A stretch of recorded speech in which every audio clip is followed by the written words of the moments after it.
Good morning, નમસ્તે. તો આજે આપણે જોવાના છીએ ચેપ્ટર નંબર 6માં ધોરણ 12માં ડીએનએ. આપણે લાસ્ટ લેક્ચરમાં જોયું હતું nucleic acid. Okay, nucleic acid શાના બનેલા છે, ન્યુક્લિક એસિડના કેટલા પ્રકાર છે એ આપણે જોયું હતું. એના બે પ્રકાર છે, ડીએનએ, આરએનએ. બધા જ ન્યુક્લિક એસિડ એ શાના બનેલા છે? તો ન્યુક્લિયોટાઇડ્સના બનેલા છે. ન્યુક્લિયોટાઇડ્સ શાના બનેલા છે? તો ન્યુક્લિયોટાઇડ્સ શાના બનેલા છે? તો ન્યુક્લિયોટાઇડ ન્યુક્લિયોસાઇડના બનેલા છે. ન્યુક્લિયોસાઇડ શાના બનેલા છે? તો ન્યુક્લિયોસાઇડ બનેલા છે નાઇટ્રોજન બેઝ અને સુગરના બનેલા છે. નાઇટ્રોજન બેઝ અને સુગરના બનેલા છે. કઈ સુગર? પેન્ટો સુગર. તો લાસ્ટ લેક્ચરમાં આ બધી જ આપણે ચર્ચા કરી ચૂક્યા છીએ. લાસ્ટ લેક્ચરમાં આ બધી જ ચર્ચા આપણે કરી ચૂક્યા છીએ. હવે આપણે શું નેક્સ્ટ જોવાનું છે? તો ન્યુક્લિક એસિડના જે બે પ્રકાર છે એમાંથી મોટા ભાગના સજીવોમાં 99.9% જે સજીવો છે એ બધામાં જનીનદ્રવ્ય કોણ છે? ડીએનએ છે. આરએનએ જનીનદ્રવ્ય ખૂબ જ ઓછા સજીવોમાં છે, જેમ કે વાયરસને એ બધામાં જનીનદ્રવ્ય આરએનએ છે. તો આજે આપણે જોવાના છીએ ડિટેલમાં ડીએનએ સ્ટ્રક્ચરનો અભ્યાસ કરવાનો છે. ઓકે, તો સૌપ્રથમ સ્ટાર્ટ કરીએ આપણે. તો ડીએનએનું પૂરું નામ શું છે? તો deoxyribonucleic acid. Okay, deoxyribonucleic acid. તો સૌપ્રથમ તો આની શોધ કોને કરી હતી? કયા સ્વરૂપે કરી હતી? તો સૌપ્રથમ ફેડરિક મિશરે 1869માં કોષ કેન્દ્રમાં એક એસિડિક પદાર્થ જોયો. કોષ કેન્દ્રની અંદર એક એસિડિક પદાર્થની શોધ કરી. તો આ એસિડિક પદાર્થ કયો હતો? તો એ એસિડિક પદાર્થને એ સમયે 1869માં તેમને ન્યુક્લિએઇન નામ આપ્યું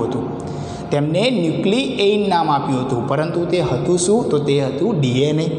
ઓકે, અને તમે વિચારો કે આ 1869ની સાલ છે અને વોટસન અને ક્રિકે ડીએનએનું જે ડબલ હેલિકલ સ્ટ્રક્ચર છે તે આપ્યું 1953માં. તો આટલા સમયગાળાની ગેપ કેમ? તો વચ્ચે શું પ્રોબ્લેમ હતો કે જે આ ડીએનએનું સ્ટ્રક્ચર શોધવા માટે આટલો સમય લાગ્યો? તો એ આપણે ચર્ચા કરીએ હવે. તો ફેડરિક મિશરે તો કહી દીધું કે ભાઈ કોષ કેન્દ્રની અંદર એક એસિડિક પદાર્થ છે જેને ન્યુક્લિયન નામ આપ્યું કે જે હતો ઓરિજિનલી ડીએનએ. પરંતુ એ દરમિયાન ટેકનોલોજીના અભાવના કારણે, કેટલીક ટેકનિક્સના અભાવના કારણે તેનું સ્ટ્રક્ચર કેવા પ્રકારનું છે, કેવું બંધારણ ધરાવે છે તે પ્રસ્થાપિત થઈ શક્યું નહીં.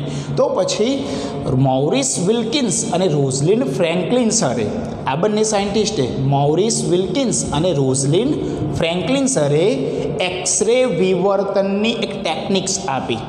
એક્સરે વિવર્તન એટલે કે એક્સરે ક્રિસ્ટલોગ્રાફી. હવે આ ટેકનિક્સમાં કેવું આવે છે? તો આ ટેકનિક્સમાં વચ્ચે સેમ્પલ મૂકવામાં આવે છે કે જેની અંદર આપણે શોધવાનું છે, જે સ્ટ્રક્ચરની રચના મેળવવાની છે. આપણે જે અંદર કમ્પાઉન્ડ હોય એનું બંધારણ જેનું મેળવવાનું હોય એને આ રીતના મધ્યમાં ગોઠવવામાં આવે છે. આ તરફથી એક્સરેને આપાત કરવામાં આવે છે. આ આપાત એક્સરે કરીએ પછી એક્સરે જે રેસ છે તે અંદર જે કમ્પાઉન્ડ હોય, અંદર જે પદાર્થ હોય એના પર આપાત થાય છે અને પાછળની તરફ એક્સરે ફિલ્મ રચાય છે જે 3D ઇમેજનું નિર્માણ થાય છે. અને એમાં આ ટેકનિક્સના મદદથી, એટલે કે એક્સરે વિવર્તનની મદદથી વોટસન અને ક્રિકે 1953માં બેવડી કુંતલમય રચના ધરાવતું સ્ટ્રક્ચર પ્રસ્થાપિત કર્યું. કોનું? તો ડીએનએનું ડબલ હેલિકલ સ્ટ્રક્ચર છે તે વોટસન અને ક્રિકે 1953માં રજૂ કર્યું હતું, 53માં શોધાયું હતું. પરંતુ આ એક્સરે વિવર્તનની ટેકનિક્સની મદદથી જે કોને આપી હતી? મોરિસ વિલ્કિન્સ અને રોઝલિન ફ્રેન્કલિને આપી હતી. ઓકે, તો વોટસન અને ક્રિકે 1953માં બેવડી કુંતલમય રચના રજૂઆત કરી. હવે આજે બેવડી કુંતલમય રચનાનું સ્વરૂપ આપ્યું ડીએનએનું જે સ્ટ્રક્ચર આપ્યું, આમાં જે ન્યુક્લિયોટાઇડ છે એ ન્યુક્લિયોટાઇડ એકબીજા સાથે કઈ રીતે જોડાયેલા છે, કયા બંધથી જોડાયેલા છે, કેટલી સંખ્યામાં આવેલા છે. તો આ બધાની શોધ અથવા આ બધા વિશે સંપૂર્ણ ડિટેલમાં માહિતી એ આપનાર સાયન્ટિસ્ટ હતા ઇરવિન ચારગ્રાફ, જેમને 1949માં જે નાઇટ્રોજન બેઝિસ છે, ન્યુક્લિયોટાઇડમાં આવેલા નાઇટ્રોજન બેઝિસ છે, તે એક ન્યુક્લિયોટાઇડમાં રહેલો નાઇટ્રોજન બેઝ એ બીજા ન્યુક્લિયોટાઇડના નાઇટ્રોજન બેઝ સાથે કયા બંધથી જોડાય છે, કેટલા પ્રમાણમાં આવેલો છે, તો આ બધા વિશેની ડિટેલમાં અને સ્ટ્રક્ચર માટે ખૂબ જ આવશ્યક માહિતી એ આપી હતી ઇરવિન ચારગ્રાફે. અને ઇરવિન ચારગ્રાફે એમના કેટલાક નિયમો આપ્યા હતા, જેમને ચારગ્રાફના નિયમો કહેવામાં આવે છે. જેને શું કહેવામાં આવે છે? ચારગ્રાફના નિયમો કહેવામાં આવે છે. આ નિયમો ખૂબ જ ઇમ્પોર્ટન્ટ હતા આ સ્ટ્રક્ચર પ્રસ્થાપિત કરવામાં, આ સ્ટ્રક્ચરને સમજવા માટે. ઓકે, તો સૌપ્રથમ એનો નિયમ એ હતો કે પ્યુરિન અને પિરિમિડિનનું પ્રમાણ સમાન હોય છે. ડીએનએના બંધારણમાં જેટલા પ્યુરિન બેઝ આવેલા હોય એટલા સામે પિરિમિડિન બેઝ આવેલા હોય છે. પ્યુરિન અને પિરિમિડિનની રચના, એનું બંધારણ, એનું સ્ટ્રક્ચર એ આપણે લાસ્ટ લેક્ચરમાં અભ્યાસ કરી ગયા છીએ. ચલો, પ્યુરિન બેઝ કયા હતા? તો એડેનિન અને ગ્વાનિન. પિરિમિડિન બેઝ કયા હતા? તો સાઇટોસિન અને થાઇમિન. અને યુરેસિલ હતો, પરંતુ યુરેસિલ કોનામાં આવે? યુરેસિલ આરએનએમાં આવે છે, આપણે જાણીએ છીએ. તો પહેલો નિયમ એ હતો એમનો કે પ્યુરિન બેઝની સંખ્યા, પ્યુરિન બેઝ જેટલા આવેલા હોય એટલા પ્રમાણમાં પિરિમિડિન બેઝ પણ આવેલા હોય છે. આ એમનો પહેલો રૂલ્સ હતો. આ બંને રૂલ્સ આપણી એનસીઈઆરટી બુકમાં આપેલા નથી. તો આ બંને રૂલ્સ એમસીક્યુની દ્રષ્ટિએ નીટ માટે ખૂબ જ ઇમ્પોર્ટન્ટ છે. ઓકે, તો એ પ્લસ જીનું પ્રમાણ એ સી પ્લસ ટીના પ્રમાણને સમાન હોય છે. આ એમનો પહેલો રૂલ્સ હતો. રૂલ્સ નંબર 2, હવે જેટલા એ બેઝ આવેલા હોય, એડેનિન નાઇટ્રોજન બેઝ આવેલા હોય, એટલા થાઇમિન બેઝ આવેલા હોય છે. એટલા થાઇમિન બેઝ આવેલા હોય છે. જેટલા સાઇટોસિન આવેલા હોય છે એટલા ગ્વાનિન બેઝ આવેલા હોય છે. એટલા ગ્વાનિન બેઝ આવેલા હોય છે. પરંતુ હા, આનું જે પ્રમાણ છે, તે સજીવો દીઠ બદલાય છે. કોઈ બે અલગ અલગ સજીવો વચ્ચે ફિક્સ નથી હોતું. તો આનું પ્રમાણ સજીવ દીઠ બદલાય છે. ઓકે, અને એ પ્લસ ટીનું પ્રમાણ એ જી પ્લસ સીના પ્રમાણની સમાન હોય બધા સજીવોમાં, તે જરૂરી નથી. તો આ બંને હતા ઇરવિન ચારગ્રાફના નિયમો, એટલે કે ચારગ્રાફના લોઝ હતા. એમાં પહેલો લોઝ એ સમજાવે છે કે પ્યુરિન બેઝને પ્રમાણ એ પિરિમિડિન બેઝના પ્રમાણની સમાન હોય છે, એટલે કે A plus G is equal to C plus T. બીજો નિયમ એ હતો કે જેટલા એ બેઝ આવેલા હોય, એડેનિન બેઝ આવેલા હોય, એટલા સામે થાઇમિન બેઝ આવેલા હોય છે.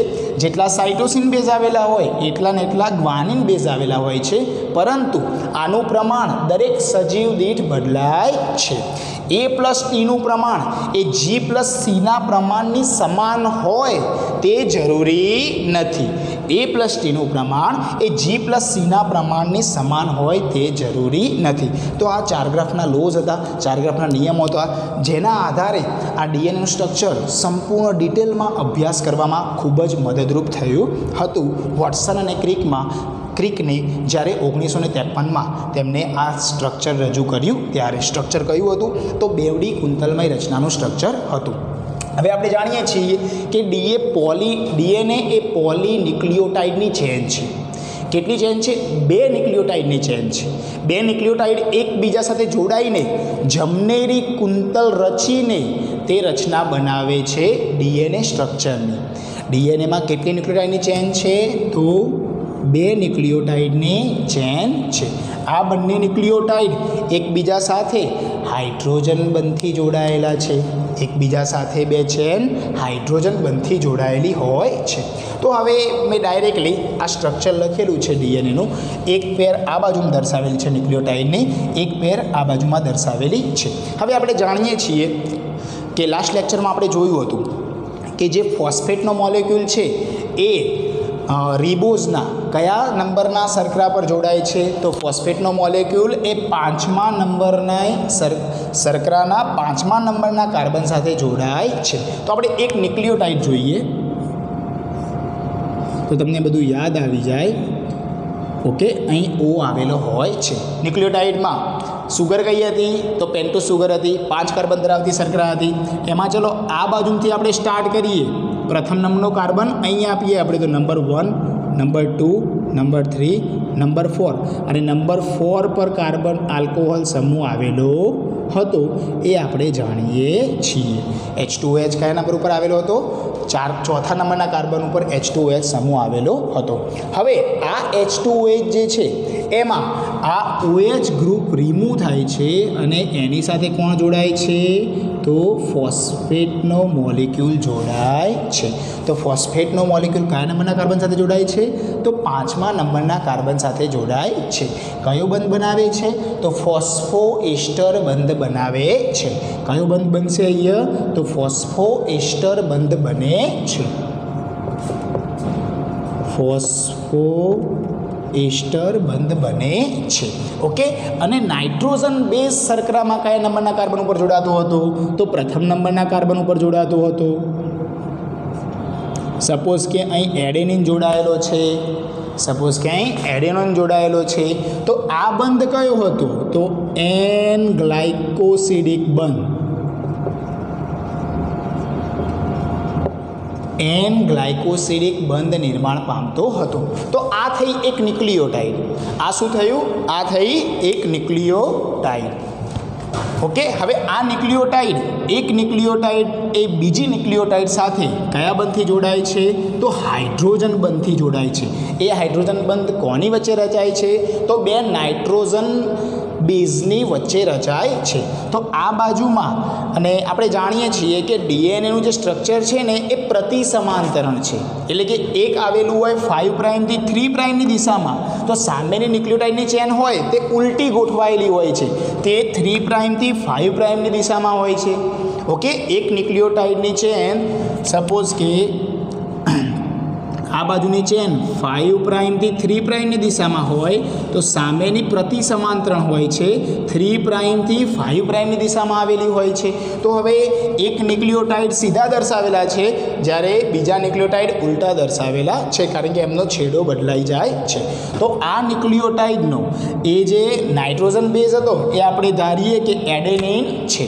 તો એડેનિનની સામે કોણ ગોઠવાય છે? થાઇમિન ગોઠવાય છે. આ ફિક્સ છે કે એડેનિન એ થાઇમિન સાથે બંધ બનાવે છે અને ગ્વાનિન એ સાઇટોસિન સાથે બંધ બનાવે છે. મેં લાસ્ટ લેક્ચરમાં એમની તમને ટ્રીક શીખવાડી હતી કે નાઇટ્રોજન બેઝ એ એકબીજા સાથે કેટલા હાઇડ્રોજન બંધથી કઈ રીતે જોડાય છે. તો એ સિમ્પલ ટ્રીક હું આ લેક્ચરમાં પણ ચર્ચા કરી લઉં. તો અમે તમે કોલેજ ગયા. અમે અને તમે એટલે કેટલા થયા? 2 થયા. અને કોલેજ ગયા તો 3. ઓકે, અમે તમે કોલેજ ગયા. તો એડેનિન એ હંમેશા થાઇમિન સાથે બેઝ બનાવે છે, બંધ બનાવે છે. કયા બંધ બનાવે છે? હાઇડ્રોજન બંધ બનાવે છે. અને સાઇટોસિન એ હંમેશા ગ્વાનિન સાથે બંધ બનાવે છે. કયા બંધ બનાવે છે? હાઇડ્રોજન બંધ બનાવે છે. પરંતુ સાઇટોસિન જ્યારે ગ્વાનિન સાથે જોડાય છે ત્યારે 3 હાઇડ્રોજન બંધ બનાવે છે, અને એડેનિન જ્યારે પણ થાઇમિન સાથે જોડાય છે ત્યારે 2 નાઇટ્રોજન બંધ બનાવે છે. તો આ ફિક્સ છે. તો એક ન્યુક્લિયોટાઇડ એ બીજા ન્યુક્લિયોટાઇડ સાથે, એક ન્યુક્લિયોટાઇડનો નાઇટ્રોજન બેઝ બીજા ન્યુક્લિયોટાઇડ સાથે હાઇડ્રોજન બંધથી જોડાય છે. એ કેટલા હાઇડ્રોજન બંધ છે તે કયા નાઇટ્રોજન બેઝ આવેલા છે એના ઉપર ડિપેન્ડન્ટ છે. તો આ એક ન્યુક્લિયોટાઇડ અને આ બીજો ન્યુક્લિયોટાઇડ બંને પ્રતિ સમાંતરણ ગોઠવાયેલા છે.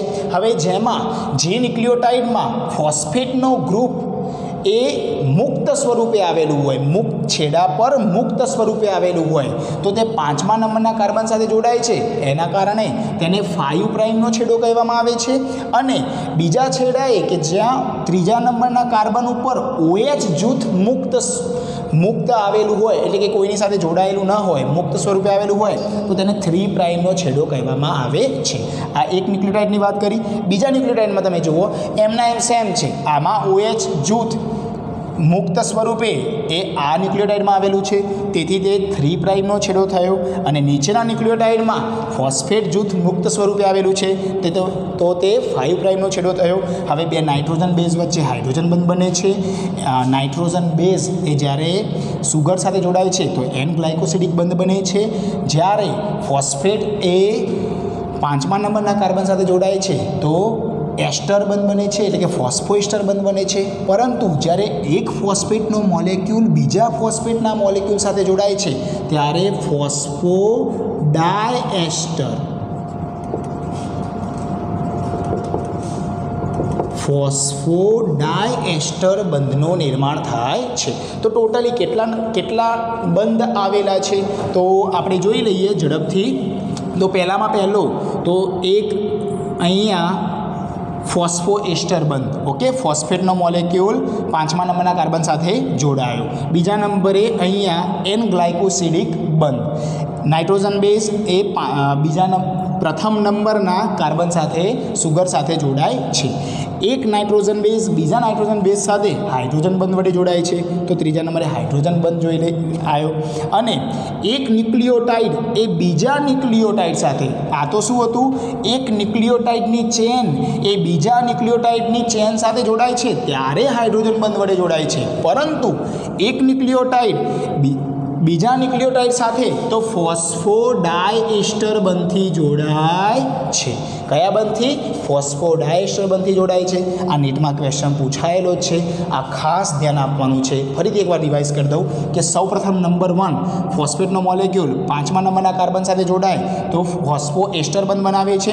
બીજા નંબરે જ્યારે નાઇટ્રોજન બેઝ એ પહેલા નંબરના કાર્બન સાથે જોડાય તો કયો બંધ બનાવે છે? તો એન ગ્લાયકોસિડિક બંધ બનાવે છે. જ્યારે એક ન્યુક્લિયોટાઇડ બીજા ન્યુક્લિયોટાઇડ સાથે જોડાય તો કયો બંધ બનાવે છે? આમાં કયો બંધ બને છે? ફોસ્ફોડાયએસ્ટર બંધ બને છે. 5મા નંબરનો ફોસ્ફેટનો જે મોલેક્યુલ હતો તે એક ન્યુક્લિયોટાઇડના ત્રીજા નંબરના કાર્બન ઉપર જે OH જૂથ હતું તેની સાથે ફોસ્ફેટ જોડાય છે અને ફોસ્ફોડાયએસ્ટર બંધ બનાવે છે. તો આ થઈ બે પોલીન્યુક્લિયોટાઇડની ચેનની સ્પષ્ટ સમજૂતી. ઓકે, તમારે ખાસ આમાં યાદ રાખવાનું છે કે એક ન્યુક્લિયોટાઇડ એને બીજી ન્યુક્લિયોટાઇડ એકબીજાથી પ્રતિ સમાંતરણ ગોઠવાયેલી હોય છે. હવે આપણે મુખ્ય ખાસિયતો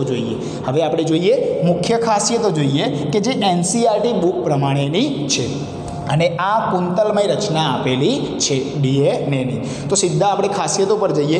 પ્રથમ નંબરનો ટોપિક છે કે ખાસિયતમાં આ જે ન્યુક્લિયોટાઇડ જે છે જે જોડાય છે એમાં આધાર શર્કરા અને ફોસ્ફેટ હોય છે.